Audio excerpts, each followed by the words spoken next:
It's the hardest part of the ring. The hardest part of the ring. Sometimes you go over the top rope, and then you bang your head on the ring apron. Oh no, that's when you feel like a big dope. They're the worst bumps you can be taking. Oh yeah, it's the hardest part of the ring. The hardest part of the ring. Sometimes you reach out for that hot tag, and then you go ahead and make your own comeback. Don't do that. That's when you should quit wrestling. And you're better off rolling in thumbtacks. Yeah, it's the hardest part of the ring. The hardest part of the ring. Now double claps. Ba-da-ba-da. Hey, I switched it up on you, Bob Squad. How's it hanging? What do you say? What do you know? Tip the veal, try the waitress. Some weather we're having. How's tricks? How's the kids? Oh, burn the candle at both ends, burn the midnight oil, punching the clock, passing the buck, working hard, but hardly working. I'm sneaking in a quick one of these bad boys. Last night, as I record this, was part 1 of NXT TakeOver Stand and Deliver. I took no notes. I'm going to try something different just to make it easier to watch and do other stuff, because it's just way too much this week. For WrestleMania, I'll try to take some notes, but for NXT, we're just going to try something different. I watched the pre-show, and Tony Storm is one of the best wrestlers they've brought in a while, loses to Zoe Stark. This is the pre-show, by the way. Let's go backwards a little bit. I got carried away. I got a little, there's so little time. I have to actually finish recording this before it's time for the second Stand and Deliver. So, the pre-shows I've noticed of both the WWE and NXT pay-per-views or special events or what have you, I think they make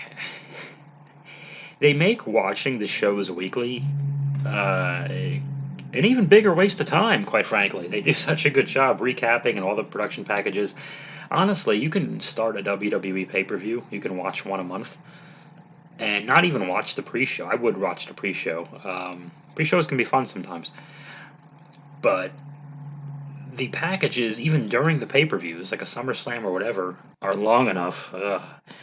They're so greatly produced, but they're so overproduced. And overproduced actually doesn't mean it's greatly produced, but either way, there's so much there that they pretty much tell you in about 2 minutes, here's a nice, easy to digest recap of everything you need to know about this match. All the best stuff we put in, and anything Shane McMahon does. Fucking jokes.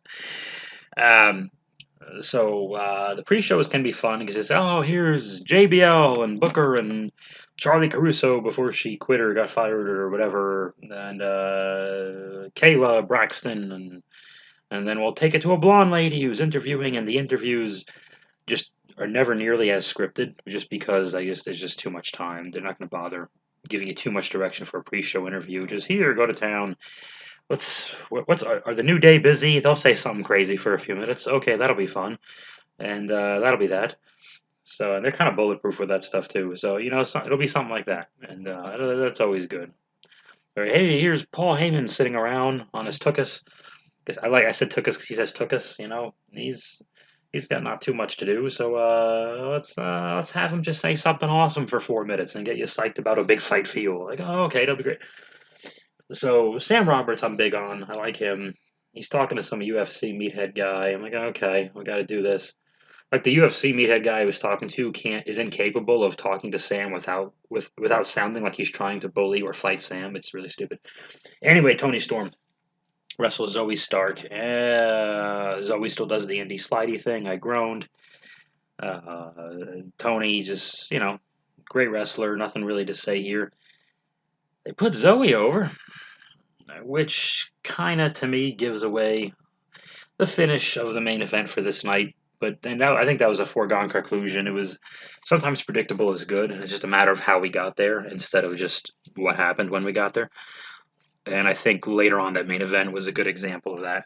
So that was fine. But it kind of told me, okay, especially with women's singles titles in WWE, if there's a face or heel women's champion, you have to build up the opposite side starting as quickly as possible, even before they win it, so that there's going to be someone for that new champion to wrestle. So I kind of had a hunch. That doesn't mean Zoe Stark's going to challenge the NXT Women's Champion and win the match, but we need a couple. We need to lay some bodies before we have some serious contenders. Disappointed Tony Storm got that loss, but I guess you couldn't have Zoe beat Dakota.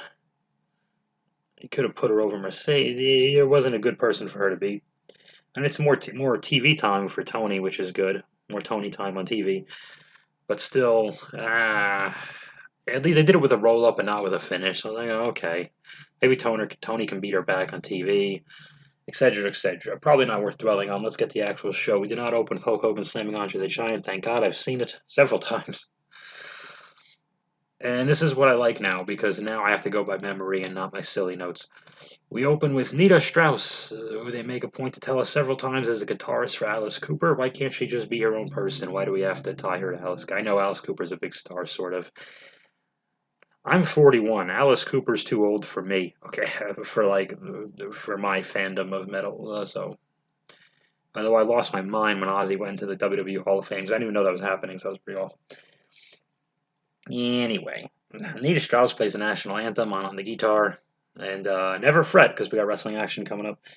She was great. They like her, and her vibe fits in with the whole NXT vibe too. Like it works. It's not like just digging up Flow Ride every year for 8 years at WrestleMania. I think tonight, in like an hour, shit, in 55 minutes, Poppy's gonna be playing the thing. The tiny little metal girl, and her vibe fits with NXT too, so it's gonna work. Okay, what was the first match? I don't know. Pete Dunne wrestled Kushida, right? Yes. So they're billing this as the two best technical wrestlers. The winner will be the best technical wrestler in the commentator's eyes. This is classic. These two guys had nothing to do match. So I think in that wacky battle royal, they just kind of brawled. They did something, took each other out, something like that. And just to set up that classic, just like Sheamus and Riddle at WrestleMania, that Sheamus gets a lot of those, that they need something to do match. So put him in there. But we don't want to put him in a multi-man thingy. Very good match. Great. This is a perfect match to open the show. And it wasn't too long as the thing. I think, again, I always harp on this. A match doesn't have to be 20 minutes to be good. Listen, I was an indie wrestler, and I've been a wrestling fan for 32 years. I've seen a lot of 20-minute shitty matches. Okay, guys, it's not the number. It's the quality, not the quantity. The main event was 12, 14 minutes, whatever it was, and it was very good. Hogan and Andre, I don't think was like 9 or 11 minutes or something like that. I forget what the hell it was. Not important right now. Steamboat and Savage the same night was 15. So, all right, who cares? Let's move on, Bob. You could have easily gotten away from WrestleMania 3 of all the pot, and you decided to go backwards. Anyway, good match. Dunn winning. Dunn does win. Match gets 4 billion stars. Dunn wins the thing. That was the only finish, in my opinion, because Kushida had so much offense in a time when he should have just been taking heat and getting his ass kicked. It was so much more Kushida for more than half of the offense that if he beat Dunn, Dunn really looks like a huge turd. So Dunn had to win that, and Kushida doesn't lose anything because Kushida beat his ass for 10, 12, whatever minutes it was. So it's not like most wrestling matches, like in that kind of situation. Anyway, if somebody gets 80% of the match and the other person wins, it's kind of just one of those things. That's a matter of how. I think Dunn pinned him. Dunn did the work on the fingers, and Kushida couldn't hook all his holds because his fingers were busted. Simple but effective story, and they kind of retell it a little later on. But moving on, that was Dunn and Kushida. That was a lot of fun. Okay, the second match. What was the second match? Was it Walter and Ciampa? I probably was Walter and Ciampa. Now, something else happened. Oh, the silly gauntlet thing. Okie doke. Yes. Yes, the silly gauntlet thing. What happens? So the 6 guys wrestle. Swerve and Leon Ruff jump around, and Bronson Reed is big, and Cameron Grimes is goofy and gives people money, and Dexter Loomis is a creepy stare, and LA Knight comes in, absolutely tremendous. LA Knight cuts an awesome promo on a pre-show too. He tells a blonde lady why he's awesome, and he's a huge dick about it. So perfect. Again, every time he talks, it's wrestling promo class.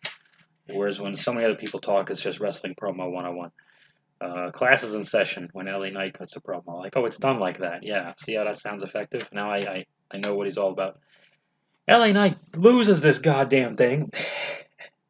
He steals a pin on Loomis when someone else is trying to roll him up. So, okay, that was a good excuse. So I think they're putting Knight with Loomis, I think. No, yes, I don't know. I forget. Because they didn't really finish the LA Knight Bronson Reed thing. I don't think. It got confusing. I don't know. But LA Knight hits a couple of cool moves. At least he got some stuff in. But he comes in trash talk and he walks to the ring cutting a promo on a microphone. Um, he was terrific. And I don't understand. I guess, him and Gargano, two heels. Okay, that doesn't really fly. There's no meat on the bone there. But because everyone's just going to be cheering. At least I will be cheering for LA Knight the whole time. And NXT and, woke nerds will be cheering for Gargano because he's playing a heel very well. Well, he's not supposed to be playing heel. He's supposed to be a heel, you idiots. Not how wrestling works. Pay attention. Adults are speaking. So, anyway. Who wins this thing? Well, Swerve almost wins. Here's the thing. So, the last two people are Isaiah Swerve Scott and Bronson Reed. So, they take out Cameron Grimes? I think. I don't know. Yeah, I think so. So right now, Bronson is supposed to be this unstoppable babyface monster bulldozer, goes through everything. And it takes him an additional 5-6 minutes to beat Isaiah Swerve Scott, who got in there first and and took the most beating. It should have been 2-3 big moves and Bronson wins, and then so Bronson didn't look dominant. It took him forever to beat up this guy who got beat up, who's a third his size. So Bronson and Gargano is happening shortly. Okay, my favorite match of the night, very easily. UK Championship, Walter and Ciampa. This is the Ciampa of old. Ciampa, thank God, shaved his head. Doesn't look 62 years old anymore.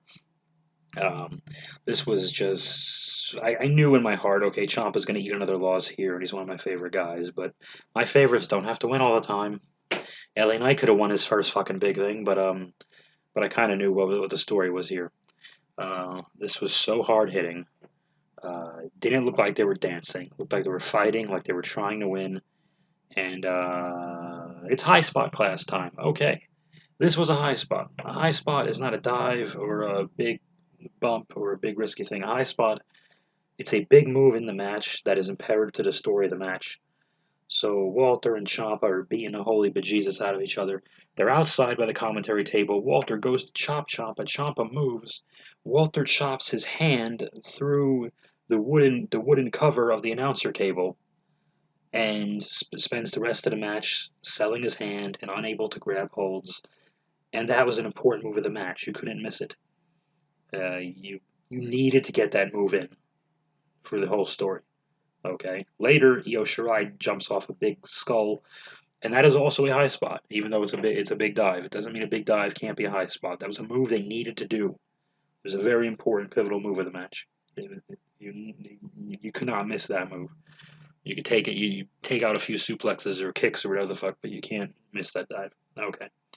So Ciampa and Walter are just chopping each other to shreds, and like men being tough, beating a snot out of each other.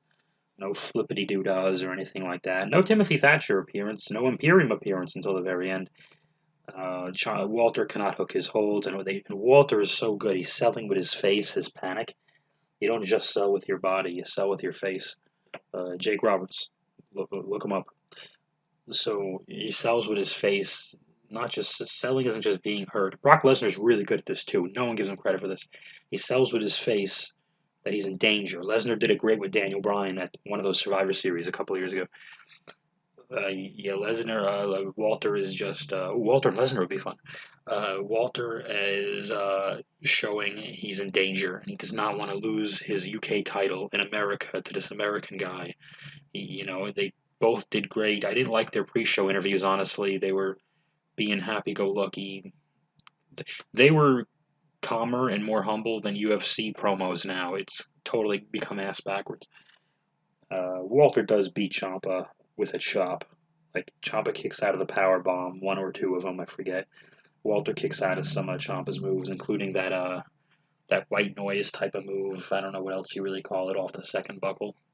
Um, so we knew Walter was going to kick out of everything too, but not too much, and it wasn't too long. It wasn't 20 minutes. That's for damn sure. It was probably closer to the 15, maybe 13 mark. Ciampa loses to a chop, the same chop that allowed him to sell down a week or two ago on TV, and Walter is still the champion. Excellent. My new favorite match of 2021 in pro wrestling. Singles match. Into the chambers and things, rumbles don't really. Yeah. My favorite match so far of 2021 is Ciampa and Walter. And just about up there. My favorite match right before it was Kaylee Ray and Miko Satomura. So, hey, what a coincidence.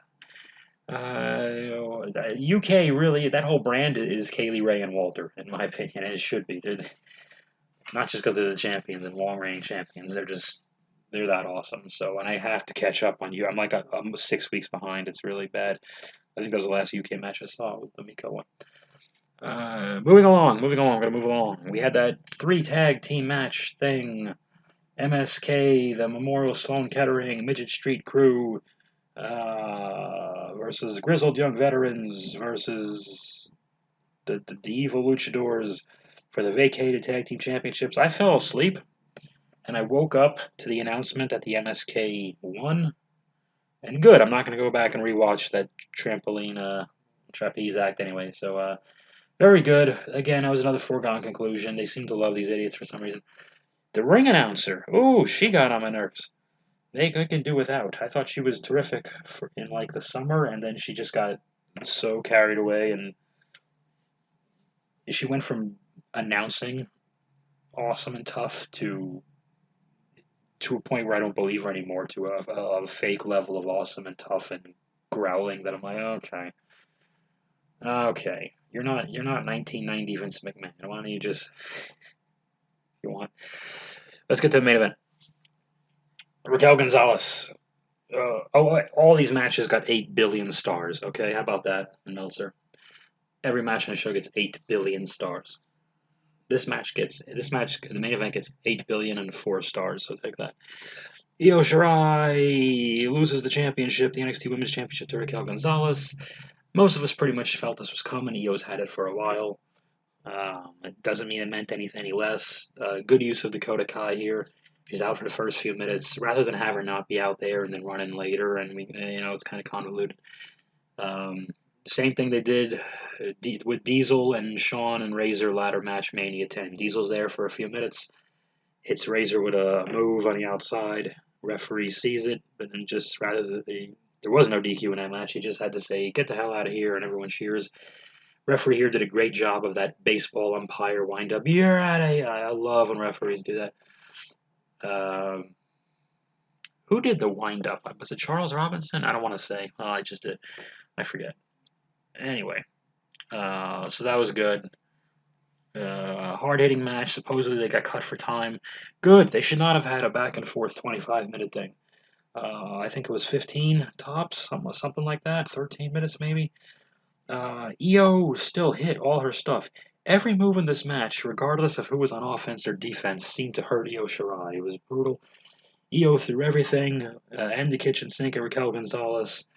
Raquel kicked out of her finish, the moonsault, which kind of landed on the victim's torso for once. Io dove off a 15-foot skull or 20-foot skull, whatever the hell it was, on the set. They kept that big, weird, like glossy but too shiny and not clean ramp. They brought that back for the takeover. I don't know, who cares? Because Io did a moonsault from the buckle to the ramp, and it was just like, I forgot it was there, so it was that sudden abrupt, they just landed. Not too much to say here. It was what I thought it would be. Raquel does a great Terry Funk stagger when she's selling. I really like it. Raquel gets better all the time. I'm going to say that every time I talk about a Raquel Gonzalez match, and I always do because she always does, she gets better all the freaking time. It's great. Raquel eventually hits the booby slam on the outside of Io Shirai, and then hits Io Shirai again on the inside with the move 1, 2, 3. This, I was about to say is similar to WrestleMania 8 with Jake and Taker, but no, Taker didn't tombstone him in the ring. He just did the one on the outside. Anyway, booby slam on the outside, booby slam on the inside. She defeats Io Shirai, and she is the new NXT Women's Champion. And that's why we got to build up the Zoe Starks of the world. And I wouldn't be surprised to see the way take the LOGs, the Legion of Gimmicks tag team titles. Maybe not tonight, but maybe a little bit down the road. Yeah, they wouldn't turn them. They wouldn't hot potato them so quickly. But just to give the Candice, got to give the Garganos everything to do, so and be all over the show. So yeah, I could see that happening. I could see the LOG retaining tonight for that reason, and to have the tag champs be faces and the singles be heels, and just different people go for different things. So what's Raquel gonna? The big celebration for Raquel fireworks. I like that she didn't overdo the teary "I'm so happy, my big dream, I finally won" moment, and still tried to sneak in as much gloating as possible. Like I told you, I told you. In combination with it, it was better than just everyone face or heel cries like they won American Idol. Like no, the heel should be a little bit dicks about it at the very least. And she did as much as she could to sneak that in, which I think has been a problem. But I've noticed that during Women's Revolution, when the heels win the big one, they suddenly are not in character and break like no. It kind of drives me bananas. So a great job by Raquel, really dominant, better all the time. Io Shirai, wonderful job as champion. We could do a rematch, gimmick it up a little bit, throw a little spice in there, because this match minus the skull dive could have just been on regular TV, but it was good though. For Io again, just similar to Dunn and Kushida, Io threw out everything, and it wasn't enough. So Io does not look weak. She's established. She's way more established than Raquel Gonzalez on this program in this universe. So that's what needed to happen. No one got hurt. No one got buried. No one got jobbed. Shut up. You know what I'm talking about. So this is a great night one. So I'm looking forward to night two. And hopefully I could bring you at some point tomorrow a second hardest part of the ring. Thank you, Bob Squad. Signing out. Going to watch a pre-show. Then, now, forever.